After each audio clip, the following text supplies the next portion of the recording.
దాదాపు 16 ట్రాన్స్ఫార్మర్లు రాయదుర్గం పట్టణంలో 100 కేవీఏవి కొత్తవి, అట్లాగే 160 కేవీఏవి కొన్ని, ఇట్లా అవసరమైన చోటల్లా ట్రాన్స్ఫార్మర్లు ఏర్పాటు చేసి 20 సంవత్సరాలు రాయదుర్గం పట్టణంలో వోల్టేజీ సమస్య రాకుండా ఏర్పాట్లు చేయగలిగినాం.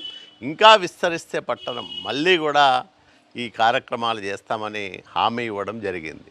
మరి అంటే ప్రజల సమస్యలు బాధ్యతగా నెరవేర్చే ప్రజాప్రతినిధి మారుమూల ప్రాంతమైన రాయదుర్గం లాంటి నియోజకవర్గానికి చాలా అవసరం.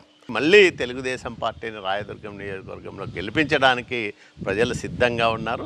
ఇట్లాంటి సౌకర్యాలు సమకూరాలంటే, రాయదుర్గం బాగుపడాలంటే మళ్ళా మేము గెలవాల్సిన అవసరం ఉందని మరొక్కసారి నేను ప్రజానీకానికి విజ్ఞప్తి చేస్తూ ఉన్నాను. సైకిల్ గుర్తుకే ఓటెయ్యండి, కాలువ సీనన్ననే గెలిపించండి.